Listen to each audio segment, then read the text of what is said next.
नमस्कार, अभी तक न्यूज़ में आप सबका स्वागत है। मैं हूं प्रीति विश्वास और आइए शुरू करते हैं खबरों का सिलसिला। मायाराम शिक्षण विकास समिति द्वारा ज्योतिष का सूर्य राष्ट्रीय मासिक पत्रिका की चतुर्थ वर्षगांठ पर रविवार को भिलाई में धर्म संस्कृति अलंकरण समारोह और राष्ट्रीय ज्योतिष सम्मेलन का आयोजन किया गया।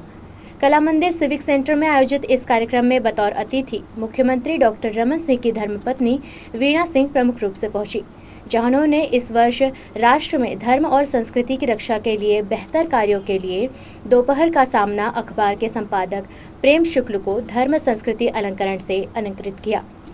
साथ ही प्रदेश का गौरव बढ़ाने वाली विभिन्न क्षेत्रों की प्रतिभाओं का सम्मान भी इस दौरान किया गया।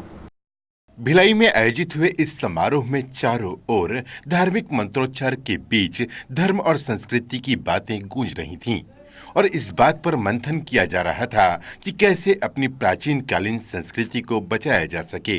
दरअसल ये अवसर था ज्योतिष का सूर्य राष्ट्रीय मासिक पत्रिका की चतुर्थ वर्षगांठ पर आयोजित धर्म संस्कृति अलंकरण समारोह का। इस अवसर पर बतौर मुख्य अतिथि मुख्यमंत्री डॉक्टर रमन सिंह की धर्मपत्नी वीणा सिंह शामिल हुईं।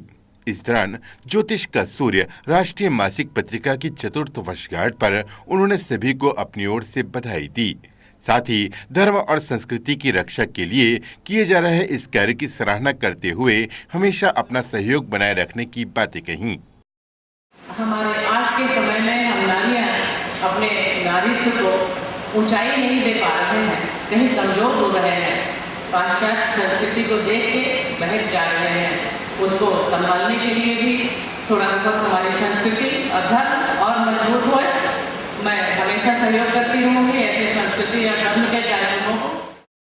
मुख्य अतिथि वीणा सिंह के उद्बोधन के पूर्व समारोह को कार्यक्रम की अध्यक्षता कर रहे ज्योतिष का सूर्य मासिक पत्रिका के संरक्षक और संसदीय सचिव विजय बघेल और अति विशिष्ट अतिथि के रूप में शामिल छत्तीसगढ़ हिंदी साहित्य परिषद के प्रांताध्यक्ष बबन प्रसाद मिश्र व महापौर निर्मला यादव ने भी उपस्थित जनों को संबोधित किया और अपने अपने विचार रखे। हमारे यहाँ 4 सत्ताएं हुई हैं: ब्रह्म सत्ता, धर्म सत्ता, राज सत्ता और अर्थ सत्ता। राज सत्ता और अर्थ सत्ता आती जाती रहती है। धर्म सत्ता परम सत्ता से मिलने का मार्ग है शास्त्र पर, वो कभी खंडित नहीं होता, अखंडित रहता है। इसलिए जहाँ धर्म होता है वहीं संस्कृति का उन्नयन भी होता है और किसी एक का ह्रास, किसी एक की कमी, किसी एक में गिरावट जीवन के मूल्यों को खंडित करती है। जो हम प्रेम शुक्ल जी को सुनने की आतुर रहते हैं, याद हमें सुनने के बाद आवाज हुआ। बहुत कम समय में पूरे वृतांत हमारी धर्म की और हमारी संस्कृति की और यहाँ की अखंडता की बात उन्होंने कही। ये निश्चित रूप से समय कम था, मगर इस थोड़े से जो समय में पूरे विषय को उन्होंने रखा। हम उनका हृदय से स्वागत अभिनंदन करते हैं। इस आयोजन में आप सबने आकर इसकी शोभा बढ़ाई। इस गर्मानी कार्यक्रम को 4 चांद आप सबने और लगाया।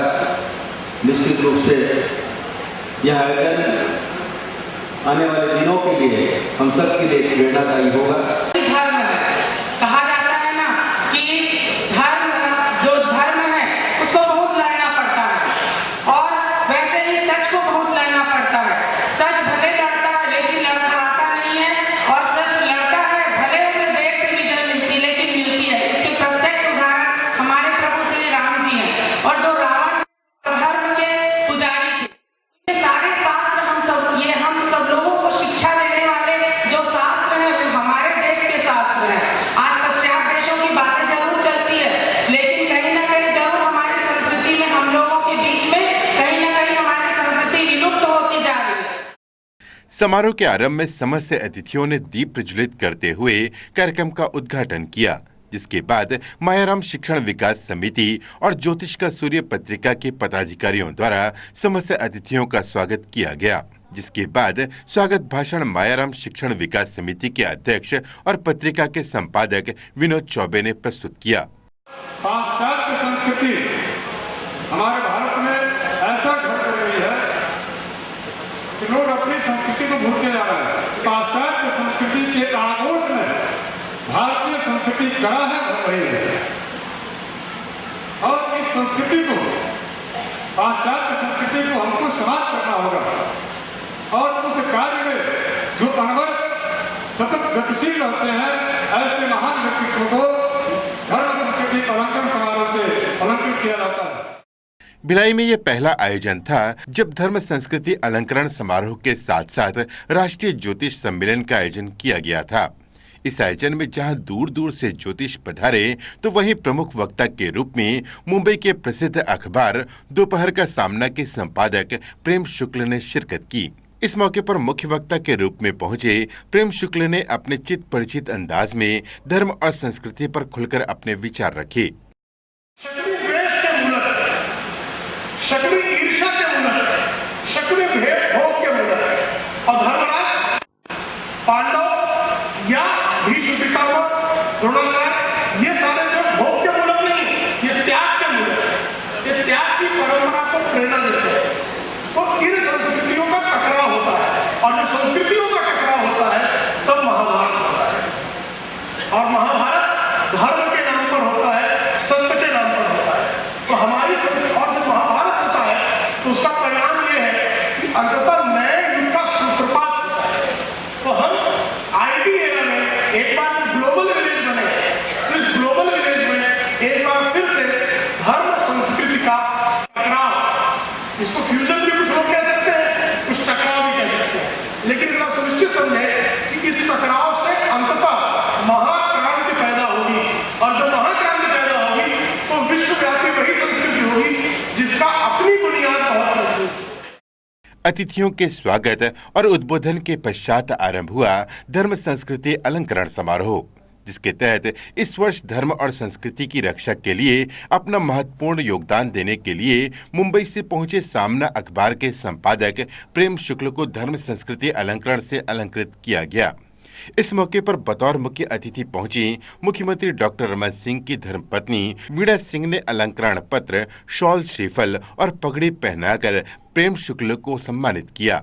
इनके अलावा प्रदेश में रहकर राष्ट्र का गौरव बढ़ाने वाले विभिन्न क्षेत्रों के करीब 21 विभूतियों का सम्मान भी अतिथियों के द्वारा किया गया, जिसके तहत पत्रकारिता में अमूल्य योगदान के लिए माधवराव सप्रे का सम्मान रायपुर के वरिष्ठ पत्रकार दिनकर केशव भाकरे, गौरक्षा के लिए ठाकुर गौतम सिंह को गौमाता सेवा अलंकरण, कवित्व लेखन के लिए आर मुथु स्वामी को स्वामी तुलसीदास अलंकरण, शास्त्रीय संगीत के लिए शिप्रा भौमिक, छत्तीसगढ़ लोक कला के लिए के पाटिल, पत्रकारिता के लिए संजय अलंकरण से पुरुष वर्ग में सीबीएन के संचालक व वरिष्ठ पत्रकार अशोक अग्रवाल और महिला वर्ग में अभी तक न्यूज चैनल की रिपोर्टर अनुभूति भाकरे सहित अन्य लोगों का सम्मान किया गया। ठाकुर गौतम साहब,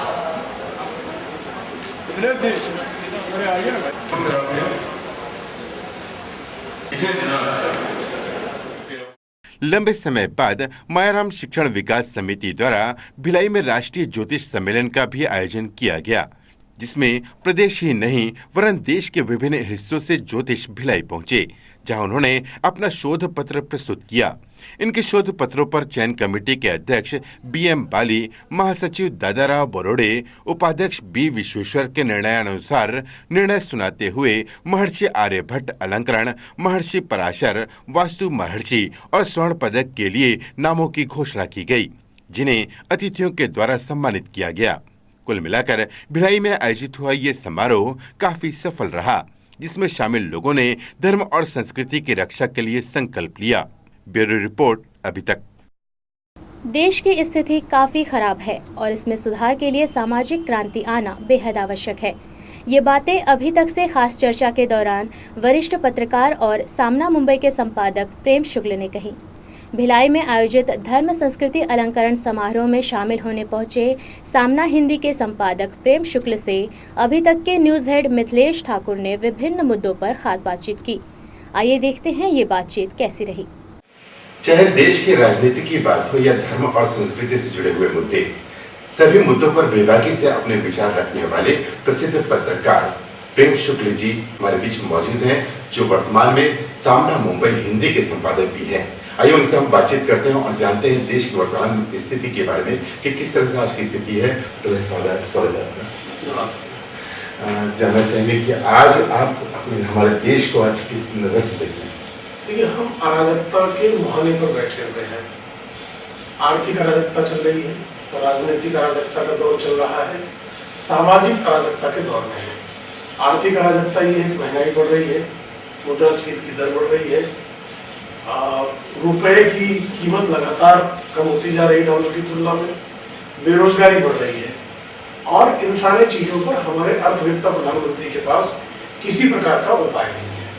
हमारी राजनीतिक अराजकता ये है कि भ्रष्टाचार अपने जो है शीर्ष पर पहुंच चुका है। जवाबदेही के नाम पर कोई मंत्रिमंडल में जवाबदेही लेने के लिए तैयार नहीं है।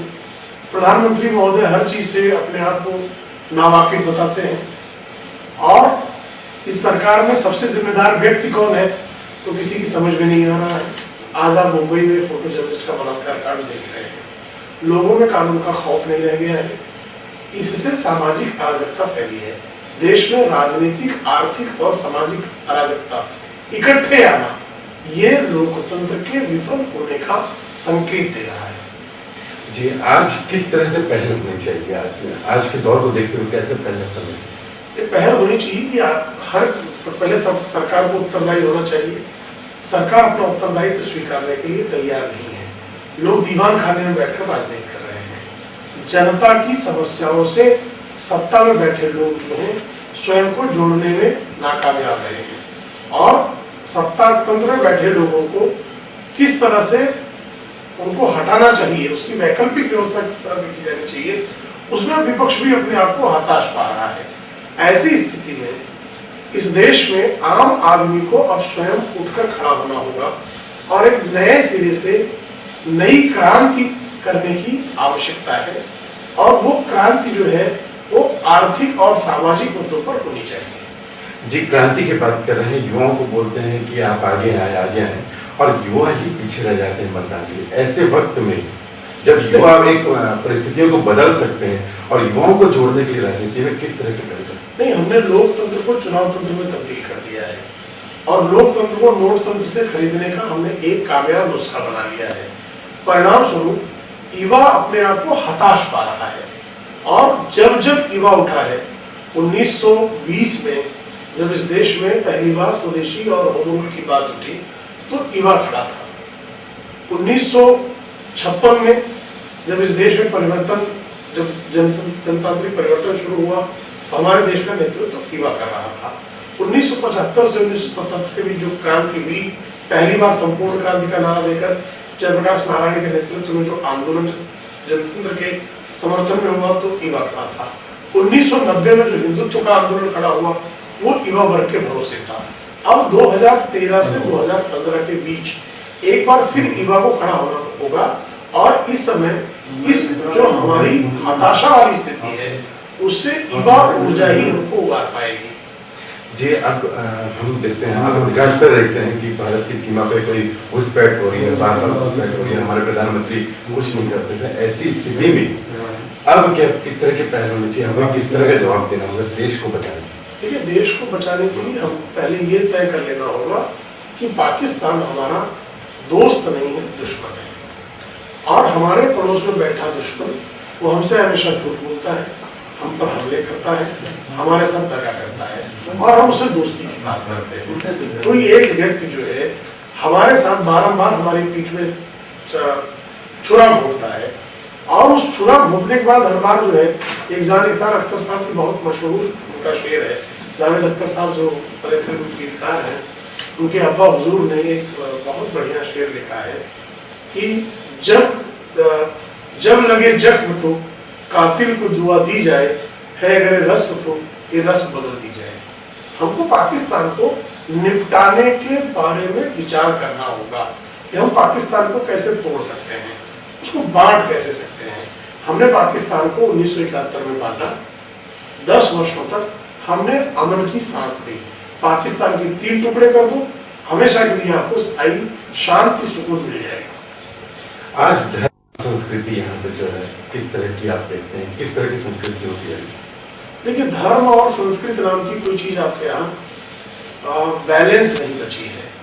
धर्म के नाम पर अधर्म को जो है प्रश्रय दिया जा रहा है।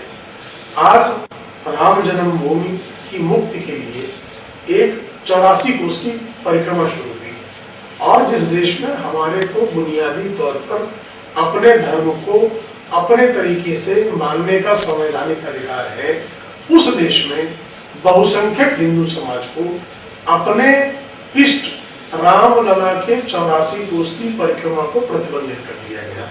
कोई डेनमार्क में कार्टून बनता है और उसके लिए कोई आगजनी खड़ा करने के लिए एक समाज उठ खड़ा होता है, कभी उस समाज को रोका नहीं जाता। हम अपने समाज के जो इमामे हिंद, जिनको खुद अल्लामा इकबाल कह रहे थे, उन इमामे हिंद की हम परिक्रमा करने का हमारे पास अधिकार नहीं रहा।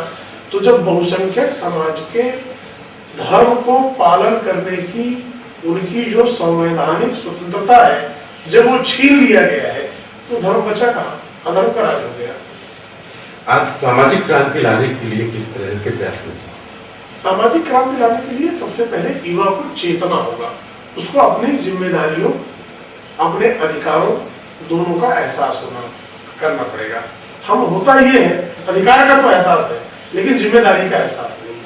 जयप्रकाश नारायण बारंबार कहते थे कि इस देश को पहले जिम्मेदार बनाओ, उसके बाद अधिकार दो। हुआ ये है कि हमको अधिकार का छलावा दिया जाता है और हमको जिम्मेदारियों से भी मुक्ति दे दी जाती है और हमारे सारे अधिकार छीन लिए जाते हैं। देश में लगातार हिंसक घटनाएं में बढ़ोतरी देखी गई है, चाहे मुंबई की बात हो या दिल्ली की बात हो। ये तो प्रकाश ना है, छोटे कस्बों, छोटे शहरों में भी ऐसी घटनाएं लगातार बढ़ती जाती है। क्या कारण मानते हैं और किस तरह की आप पहले हुई? जब व्यवस्था पर से लोगों का विश्वास उठ जाता है तो अराजकता जन्म लेती है, और जब अराजकता जन्म लेती है तो इस तरह की हिंसक वारदातों की संख्या में वृद्धि होती है। हमारे देश में से लोगों को व्यवस्था पर से विश्वास उठ गया है। आप हमारे सोशल सिक्योरिटी के नाम पे हमारे पास क्या है? हम 1 रुपया कमाते हैं तो उसमें से 70 पैसा हमसे सरकार टैक्स ले लेती है, लेकिन उस 70 पैसे के बदले में हमको सरकार ना स्वास्थ्य की गारंटी देती है, न पेंशन की गारंटी देती है, न नौकरी की गारंटी देती है, सिर्फ हमको छलती है। तो ऐसा शोषक तंत्र हमने जनतंत्र के नाम पे खड़ा कर लिया है। इस शोषक तंत्र से मुक्ति का अभियान चलाने की आवश्यकता है। क्योंकि आप सामने भी कार्यकारी संपादक हैं, एक पत्रकार होने की हैसियत से आज पत्रकारिता को कैसे देखते हैं? पत्रकारिता जो है वो आज के दौर की वो पेड पत्रकारिता हो गई है। वीएस नायपॉल जो है वो 1970 के दशक में कहते थे कि भारत की पत्रकारिता मनुष्यगिरी है, लेकिन अगर वो 2009 की बात की पत्रकारिता देखेंगे तो वो कहेंगे कि भारत की पत्रकारिता तवायफ की तरह अपने आप को सरे बाजार बेचने पर आमादा है। आज आपका छत्तीसगढ़ आगमन हुआ है, किस तरह से देखते हैं छत्तीसगढ़ को, यहाँ के लोगों को क्या समझते हैं? छत्तीसगढ़ एक बहुत बढ़िया प्रदेश है, हरित प्रदेश है, लेकिन इसको भी, इस प्रदेश को भी नक्सलवाद की नजर लगी हुई है। विकास के पथ पर अग्रसर राज्य को नक्सलवाद की जिस तरह से नजर लगी हुई है, उससे इसको मुक्ति दिलाया जाना आवश्यक है। पूरी दुनिया का जो इलेक्ट्रॉनिक उपकरणों में काम आने वाला 80% जो धातु है वो चीन के कब्जे में है। शेष जो 20% धातु है वो छत्तीसगढ़ में है। इसलिए चीन द्वारा प्रायोजित नक्सलवाद को हमें समझना होगा, और हम अगर उससे मुक्ति नहीं पाएंगे तो छत्तीसगढ़ जो सुजलाम वाली धरती है वो उसको भी विनाश के गर्त में ढकेल देंगे। तो आप थे मुंबई सामना दोपहर के जो संपादक प्रेम शुक्ल जी, जिनसे हम विभिन्न मुद्दों पर बातचीत कर रहे थे, और इनके अनुसार आज समाज में क्रांति आना आवश्यक है, तभी देश की स्थितियां बदल सकेंगी। अभी तक के लिए भिलाई से अनुभूति भाकर के साथ मिथिलेश ठाकुर।